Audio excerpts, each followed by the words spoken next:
Hi all, всем привет. Today we have Ervin Weber, founder of GDG Cloud Tallinn and infrastructure lead at international technology company. And we'll have a discussion about E-Estonia, success, успех Estonia. Will be really interesting to listen. So please, Ervin, I transfer mic to you. Thank you. Well, the story of Estonia as becoming international technology leader is quite interesting one. And while preparing these slides, I realized that I actually was involved in it more than I thought. I think that a good place to start story about how Estonia became the basically technology giant is to go through some history of how it happened. And basically, the first computer in Estonia was pretty long time ago. And it was in the biggest university because at the time the computers were huge and the only ones who could really afford them is basically universities in all the countries like America, Russia, or well, Soviet Union. And of course, Estonia was part of the Soviet Union at the time. So we had what we had. The first computer was Ural 1, and it was basically the average computer of that time. You can fit it in one sport hall, but not much about it.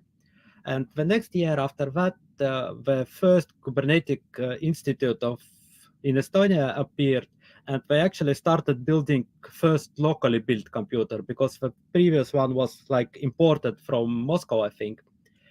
And the strange thing that only 5 years after that, the first school in post-Soviet territory was in Estonia who got the computer from the Tartu University, the same Ural one that arrived to Estonia.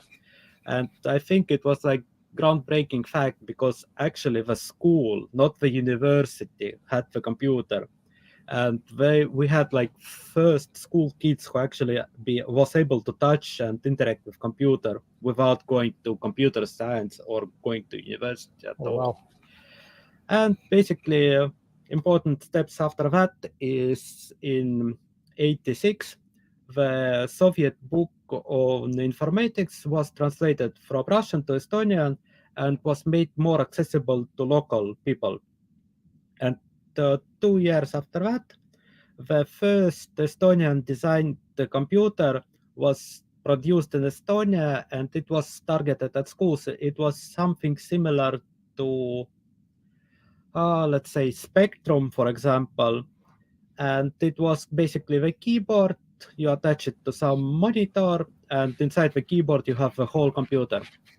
And 1 year after that, the first FidoNet node appeared in Estonia. What is FidoNet? It's like TCP/IP network.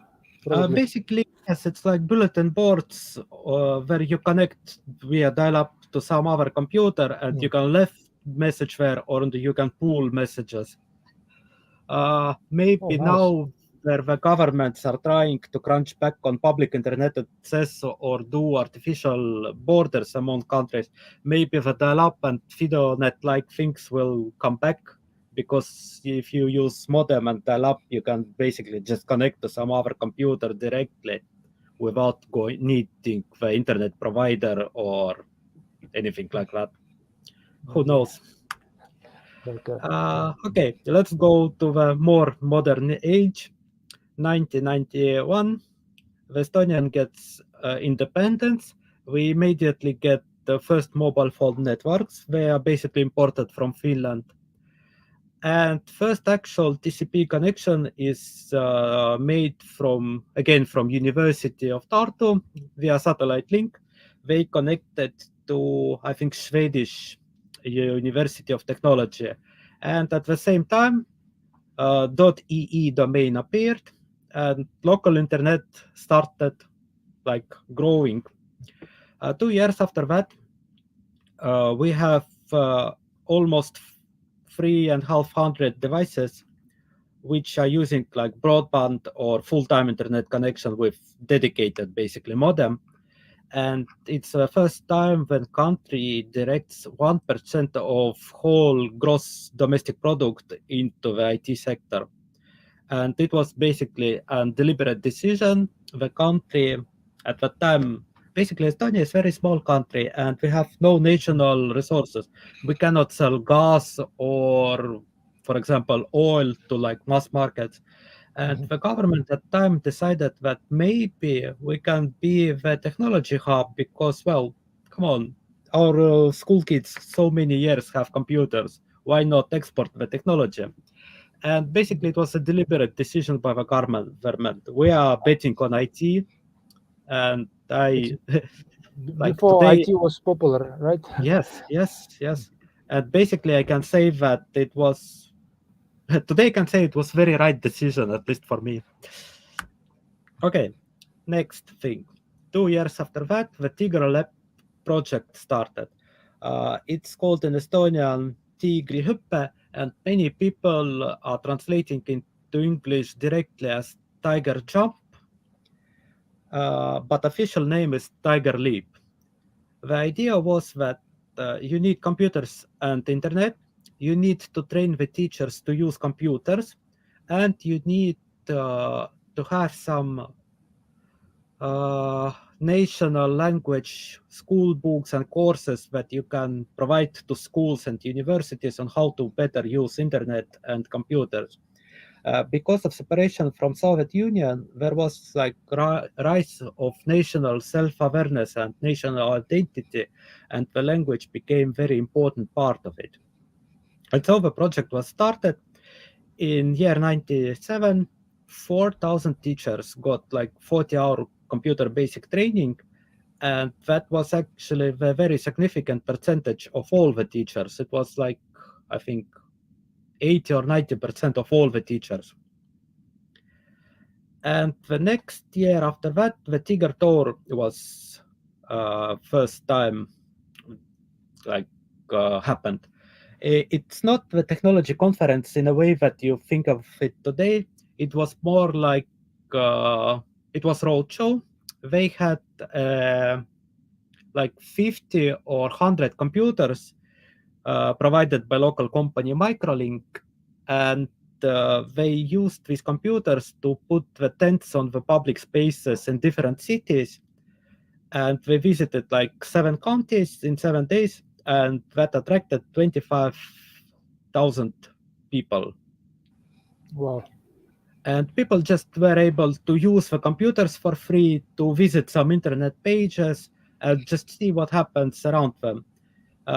If you can imagine, it was basically the end of the last century, and websites were not booming.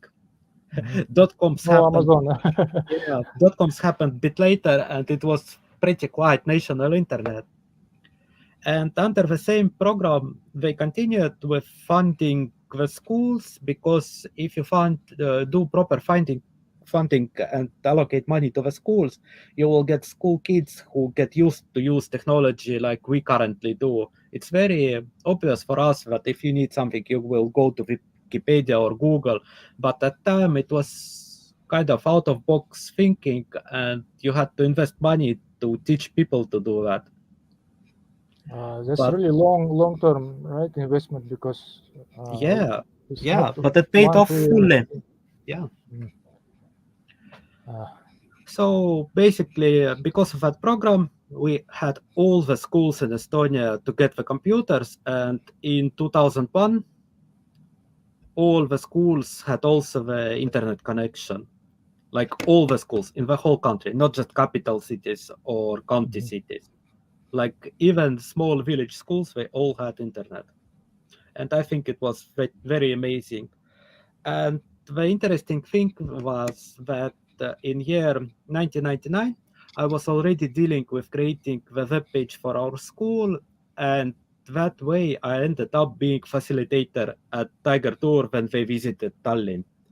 And that is actually my first involvement with growing IT in the country.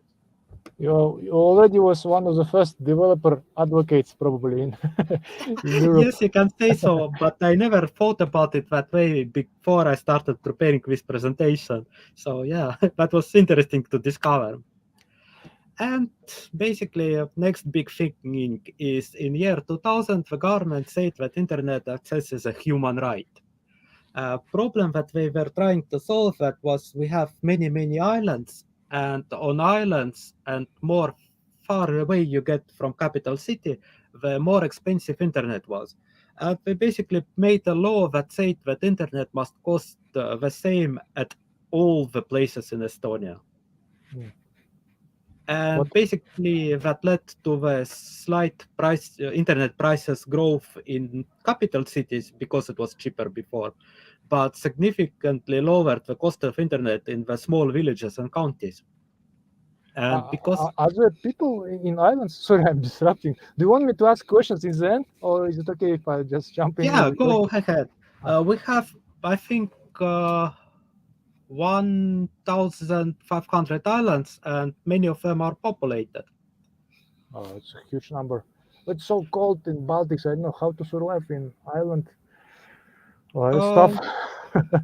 Yeah. Well, it's pretty interesting, and I actually have one story with islands. It was from year, I think, around 2005 or something. Basically, we have one of islands which is closer to Latvia than to Estonia, and it's basically the 4 hours boat trip from the coastline of Estonia. And what amazed me that it was like 4 hours ship cruise. Basically, it was like ferry. And all that time on the ferry, I had decent internet connection on my mobile phone. And for me, it was incredible. You are like in the middle of the sea. You don't see any land to any side, but you have a broadband in your phone. And it was wow. Because, well, a lot of people who are travelers, they visited the country and they were amazed that we have so much Wi-Fi points and internet coverage. And for me, it was quite normal. But when I was in the sea, it was quite strange for me also because you don't even see the cell towers anywhere. Well, actually, even today, I was in Tallinn a month ago, and I met a researcher from Taltech in Zamba. Hi, in Zamba, if you watch this someday.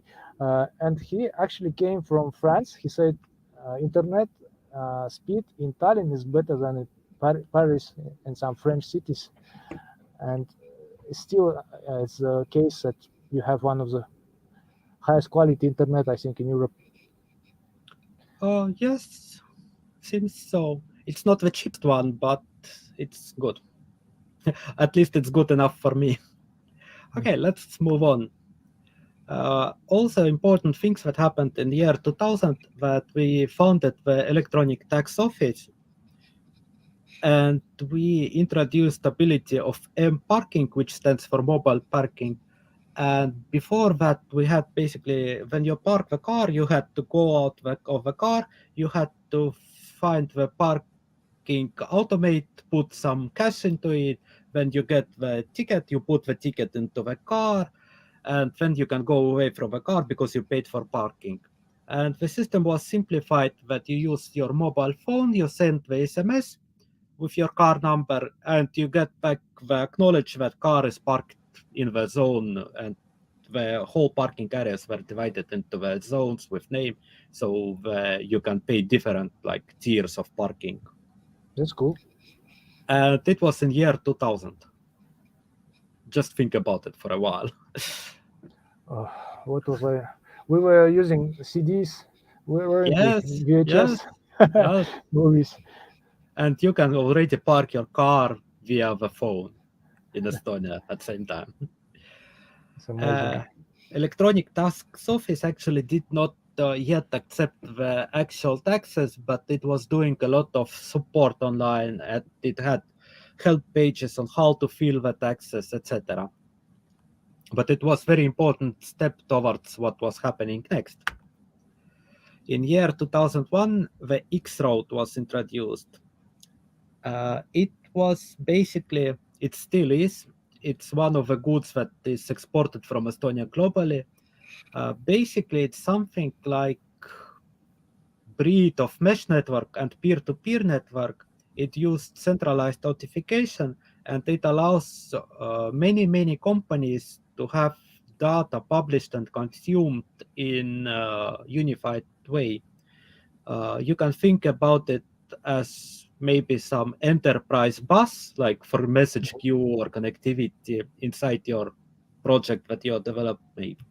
But think of it on country scale. So eventual goal was to connect all the different governments, databases, I don't know, reporting facilities into the same like unified data lake and use the data, I don't know how to say. Probably today you can call it federated data access. Mm. And Yes. we started that in year 2001. It was like live, but pilot project was actually in the end of the last century. Wow. So it's a Today, huge data warehouse. Probably. it is distributed. It's not like single point of failure. The different databases are just plugged into the same. You can say Oh, it's a bit of like virtual network. And so it's today, properly like data lake. yeah, got and it. today we have 2,600 different services in Estonia in that service mesh basically today. It includes nowadays everything that you can think of. And it's standard interface, it's open source, it's consistent, and authorization is dealt like centrally. So if you're authorized in one service, you can later federate that access and use the other services without needing to log in again. Next big thing, 2001, look at World Foundation. It was government-funded foundation, and it had three goals, basically. First time was to increase amount of the services Estonian people are using and can use in internet. Secondly, it was promoting people to get more internet in households. And in third, it was again similar to Tiger Leap, who was doing that in schools. It was now targeting all the regular people as well, to bring people attention to internet and training to use how to use computers. The idea was that now you have a lot of young kids who are okay with computers, but their moms, dads, or grandmothers, they still are not friendly with computers. But internet is for them also. And basically what they did in 2 years, they provided basic computer training for 10% of all the adult population of Estonia. And during that time, they also established a lot of public internet access points with free internet access. Basically, when you are visiting the bank or library, or maybe after movie, you can book the public computer and spend, I don't know, like hour inside the internet without need to pay a lot of money for that. And our e-school software as service was launched also in 2001. Basically, it unified all the technology that you today maybe are using in the school. You can put marks to the kids. You can ask parents to confirm absence of a kid, like sick leaves, I don't know, schedules, like everything inside the single app. And also what the Look at World Foundation did, it was providing the smart card readers not only to the new internet access points that they established, but also for existing public internet access points that existed before the project. And maybe you are wondering why you need the smart card reader on public computers in 2001. It's because in year 2002, now it's called the Estonian ID Suite, but basically the ID card launched. It became the only obligatory document that people in Estonia must have. And even before that card, all the citizens in Estonia, they're having unique ID code. It's like no pretty long number. It has first digit as gender plus birth century combination. Then you have your date in ISO format, basically. then it's like 3-digit number, which kid of the day you have been, and the last number is basically checksum. But having that unique ID number for all the citizens, it allowed XRoute, for example, to have federated access, because once you authenticated as owner of that ID code, you can get all the services that are targeting that ID code. But now with introduction of smart card, you have that ID code in the chip, you have a public certificate, basically OpenSSL certificate, and also the card allowed every person in Estonia to get an email in form first name, last name at Eesti.ee, which means that in 2002, because the document was obligatory, most of Estonian population got their first email address. That's awesome. There was some catches with it because it's basically only forwarder, and you have to sign up another inbox to actually consume the messages. But you now had the unified format of how to email anybody in the country. They actually even had the LDAP server with public access, so if you don't know someone's ID code or email, you can basically look up that information. But now in GDPR times, that service still exists, but it's pretty limited. Now you have, now they removed personally identifiable information from it, and you can just look for public certificate of a person, for public key of a person, if you know the ID number. And yes, the smart card has private key and public keys. It means also that every citizen of Estonia has electronic identity verified by Estonian government. How nice is that? And you don't have to renew it every year, isn't it? It's not just electronic signature, it's like a proper ID. It's proper ID, but you have to update it as often as passport, basically. Morning, Stepan. For you, morning, for us, lunch. Yeah. And because that was not enough to become the fully leaders country in technology, the law was passed that said that legally your electronic signature is actually exactly equal to the handwritten one. And that opened all the possibilities that came after that. Year 2004, the public Wi-Fi access started booming. We have that pretty nice orange mark, which used to mark the parks and squares and like people attraction places, like, I don't know, Shoreline, for example, that has public internet access and it's free access. And nowadays it's more like a quality sign, like tested by Wi-Fi EE team that says that this internet place is like good enough. And what they did is, once again, they created the online map of public internet Wi-Fi areas. They showed tourists that, hey, Tallinn is almost like covered with internet, come visit us. It made actually Tallinn as an attractive place to visit, because some of the tourists who are just curious in technology, they basically came to see, is it like true that you can just walk in Tallinn and have Wi-Fi almost everywhere? And in 2005, there was a pretty common article that said Estonia is homeland of Casa, Skype, and Hotmail. Yes, Hotmail.com, which is currently used by Microsoft, it was also Estonian invention. I didn't know that. It was acquired by Microsoft, really? Yes, yes. Wow. What is Casa? Casa?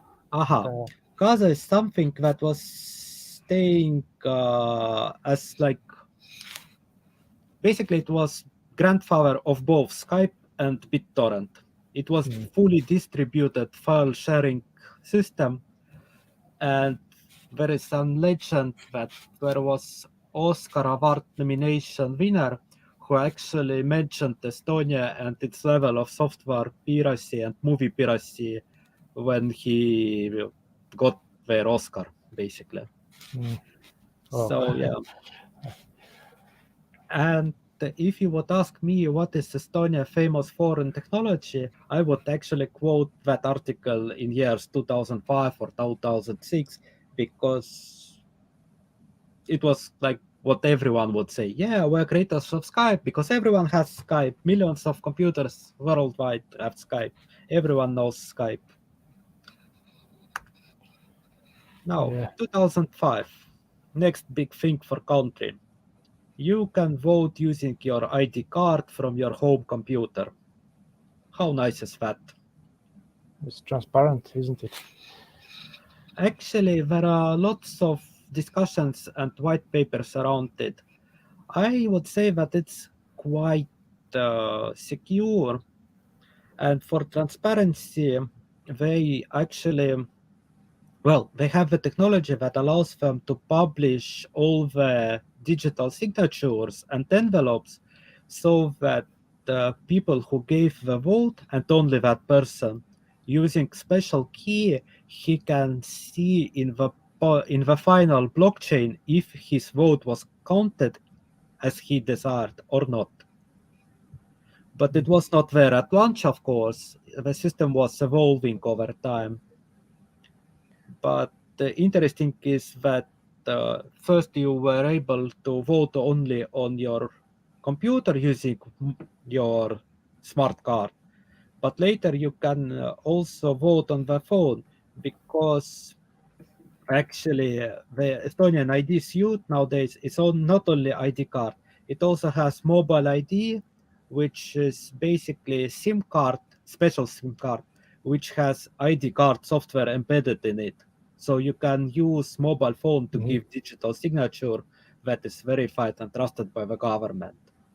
So it's like traceability in place. Yes. And the smart ID is even next step from that. It's basically fully software implementation of smart card that you generate on your own device, be it tablet or mobile device. And you have to, after you generate the software implementation, you need to sign it with your real ID card and publish that you are the owner of that smart ID. The system does it automatically for you, but basically when you install smart ID on new device, you need to sign it with mobile ID or ID card once. And after that, So I can check, right? If I check whom did I vote, just in case if it's changed, I can raise an alarm. Hello, Nurbek. Nurbek is DevOps Kubernetes guru from our community. Yeah, so sorry for interrupting all this. in theory, yes, you can check the vote, but I think they actually do not publish the whole blockchain to the whole population. Instead, there is like official, like on elections usually there are official election watchers who can get like access to the blockchain and verify it. But they cannot like trace back to the person who did vote, unless the person provides them with like their part of key and asks what happened. So there are transparency safeguards in place in the system, but of course, like any technology, it is not like 100% foolproof. For example, recently it was shown how simple is to basically put malware on user's device, the device that is used for voting, and steal the vote before it's like signed by the user. Because if you compromise the endpoint device, you can do whatever you want on it, including the stealing the vote. So the app vulnerability. Yeah, but then again, you can find the server side open sourced on GitHub, both the original version and the version that is used today. You can basically fork, pull request, or whatever. The client side application is not open sourced because that would be quite harmful to the end users, because there would be millions of malware applications that are exact lookalikes of the client software. But because the protocol of iVoting is basically public, you can, I don't know, use basic Linux tools and OpenSSL to cast your vote via curl, for example, if you want to. And the interesting thing is that electronic voting, well, it was designed to reduce amounts of votes that are bought at election. For example, imagine situation where the person who comes voting is basically bribed by the party that says that if you vote for us, I don't know, you get 1 bottle of vodka for free. With electronic votes, that system became very, very irrelevant because with electronic votes, you can change your vote if you want to. So basically, you can go out, say, okay, I'm voting for you. Here is the screenshot. Give me my vodka. You come back home, you change your vote to whatever you want. And even if you, for some reason, decide to not go to the with the vote that you want, basically, electronic voting, it happens in early voting period. It's basically 1 week to official election day. And it's also used by the people with disabilities who, for example, are voting from home. It's common practice in different places to do so. And during that period, you can change your electronic vote as many times as you want to. And if you really, really want to change even last vote, you can show up with your passport or ID card and vote with your paper ballot if you want to, and that will automatically render your electronic vote.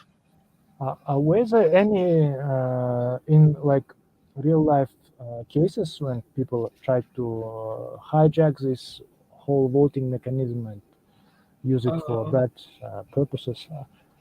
I assume it's used not only for president voting, but maybe for local authorities voting as well. Local authorities voting and also the European Parliament voting. So that's pretty crucial stuff. Yes, but now they have bug bounty program there, and it's open source, so there are a lot of security researchers voting on it. My personal stance on electronic voting is that if I trust my money to the electronic banking, why I shouldn't trust my vote to electronic voting? Yeah, it makes sense. It's actually they can, if it's paper-based voting, they can more easily change it. The authorities.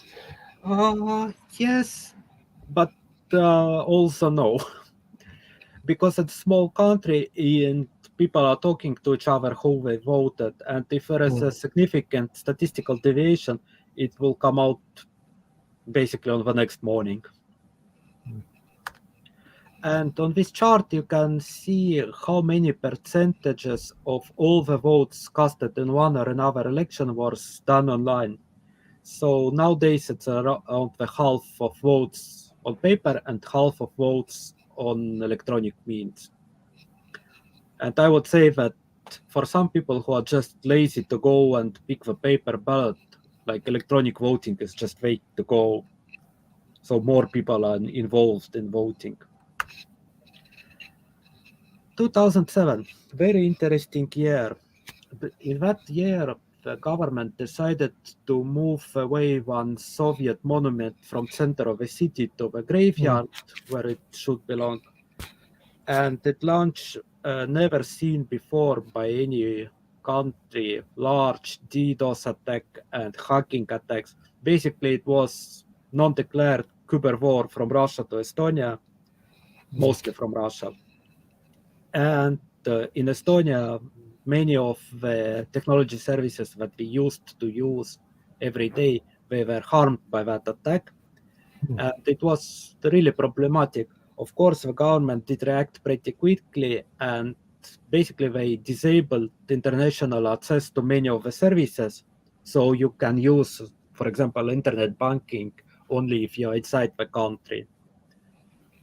But this was shown that internet is fragile, info technology is fragile, and Estonia started pouring money and brains into how to defend itself on the cyber war level.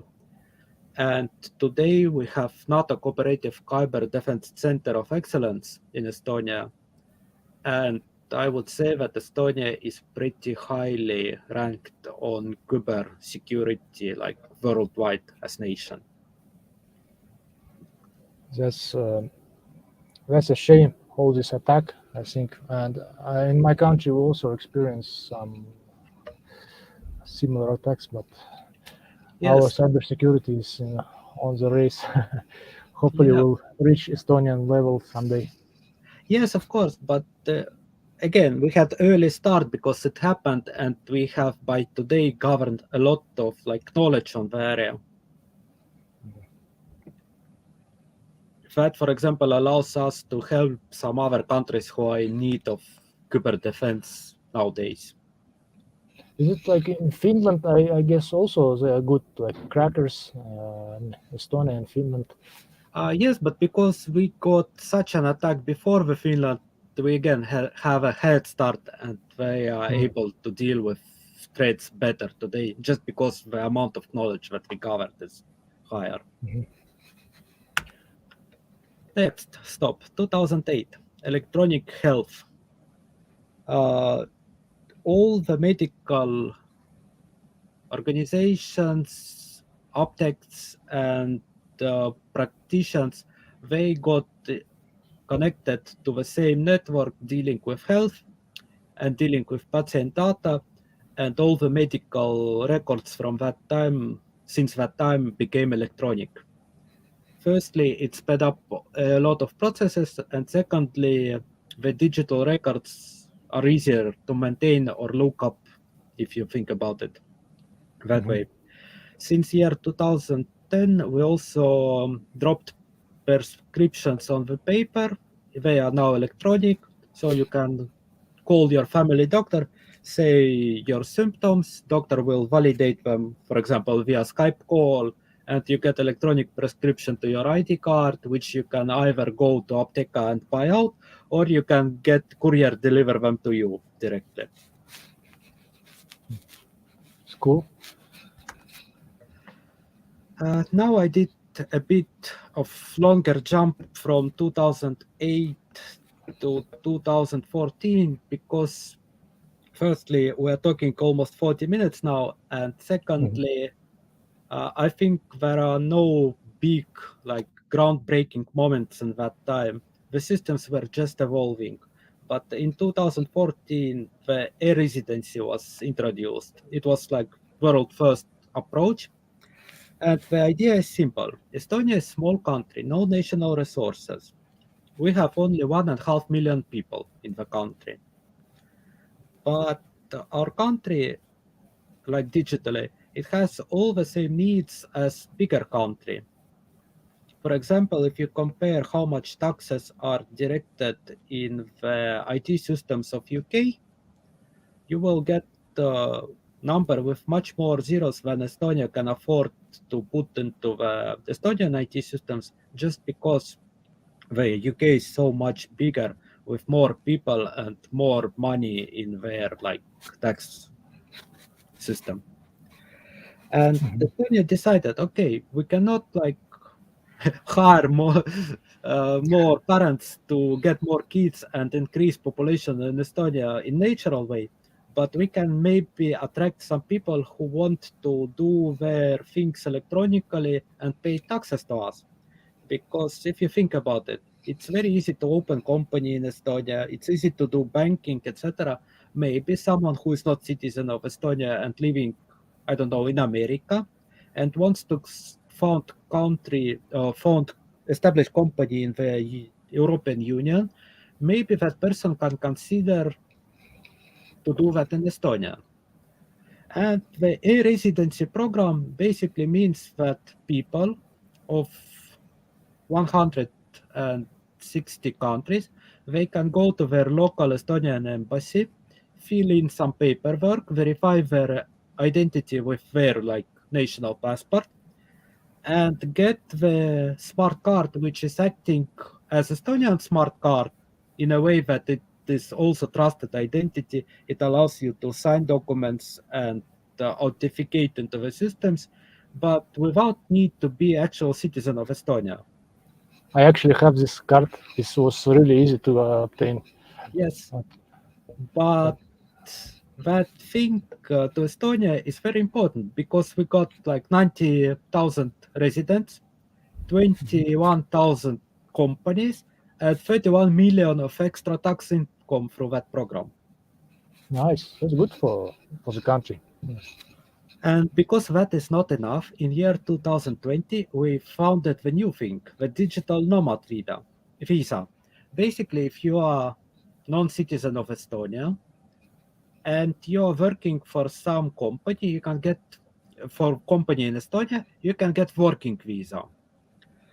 If you are a tourist and want to visit country for some period, like 3 or, I don't know, 6 months maybe, you can get the tourist visa, but you are not allowed to work in that time. That digital nomad visa is something that is middle ground between two. If you are a remote worker from IT or any other like sector, but you can do your full-time work remotely, you can apply for digital nomad visa. The only criteria is that your income is like around 3,000 euro per month. And that visa allows you to stay in Estonia for 1 year. You can legally continue working remotely for whatever place you are working for. And Estonian benefit for that time is that you will spend your money that you earn remotely in our place in Estonia. So our local tourist business will grow, restaurants will grow, and rentals will grow. And if you ask why you should come to Estonia as digital nomad, because it's a nice place to live here. Because all the technology things that I described earlier. In year 2015, we became the world's first country in the cloud. We have encrypted and established the offsite backup of most critical services in XRoute, and it's stored in Luxembourg. So basically, we became the first digital country with disaster recovery plan. Awesome. Year 2016, the country was introduced. That's very funny thing because it looks exactly like your average software as a service page. It lists all the benefits, all the major benefits of Estonia like a country. And on pricing page, you just pick the country and you get a quota how much it would cost you to use E-Estonia for your country. And there is a purpose why I have put the date, not just year, but also month and day, because it was the April Fool's joke drunk by our country to other countries to not only showcase Estonia as marketing material, but also to make people considering that they actually can have something like that for their own people. Because if you use more technology as a country, you will get time savings that lead to money savings that lead to increased revenue of the companies, and you get more taxes. Exactly. And jokes aside, we actually have a dedicated building which called the E-Estonia Briefing Center. It's located near airport, so basically if you're president of some country or prime minister, you can just take your private jet, come to Estonian airport and visit that center and consider what are the things that you can actually buy. Because Estonia has no natural resources, but we are doing a lot of digital exports. We sell software, we sell expertise, and you can modernize your country by learning from us. COVID started, but Estonia was well prepared.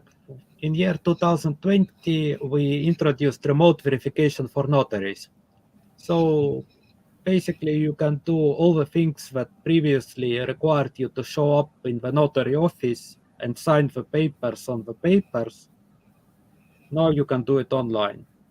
And Since year 2021, there are two public processes that you need to show up with a marriage and divorce, because firstly, it's a tradition, and secondly, it's a place where you don't want to mess with people consent without their knowing.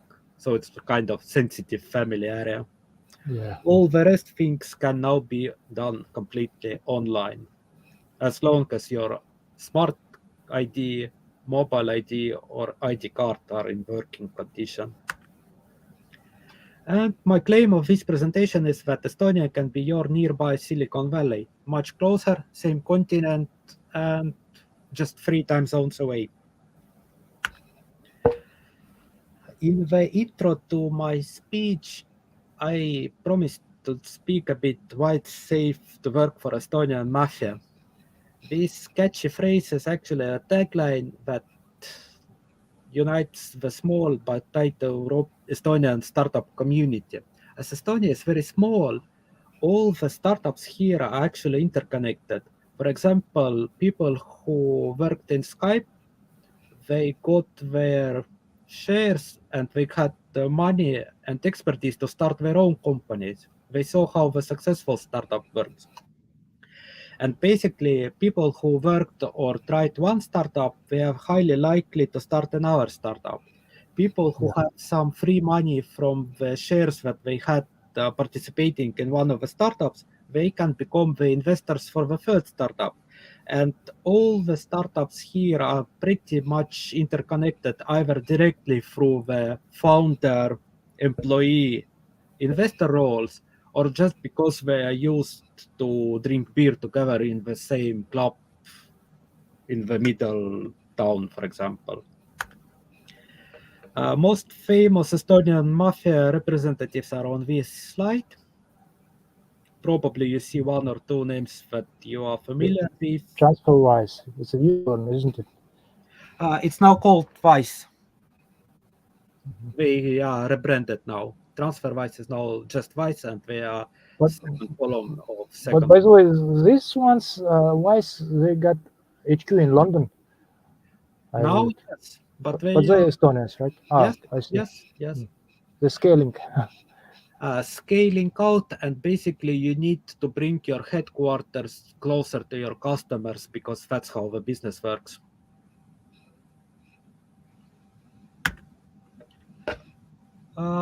Next fact that is easy to check in the internet is that Estonia has most unicorns per capita in Europe. We have 7.7 unicorns per million of people. That's unbelievable. Such relatively not big country. Yeah. I think you guys are in some top league in terms of efficiency. And that's the very beautiful slide. It's a total funding of Estonian startups. Just look at the numbers and how they are growing. 1 billion or 100 billion. For me, it's difficult to figure out what does it mean 100 billion. It means that Estonian startups, even while funded in a very small country, they get international investments to grow. And second important thing, that the COVID actually did not harm much.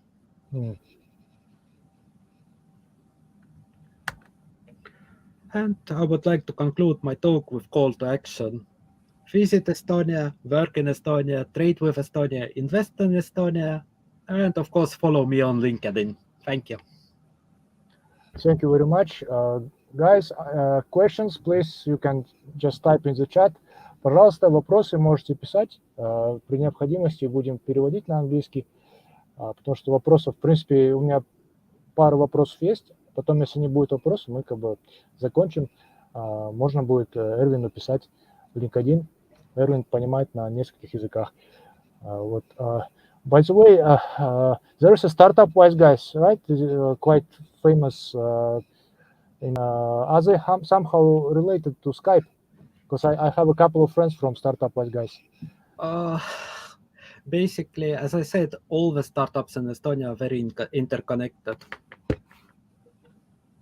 We actually have nowadays the pedigree of the startups, which is a picture that has outlined the investor, employee, and founder roles of the startups, but I think it's currently copyrighted image, so I did not include it in the slides. You can find it.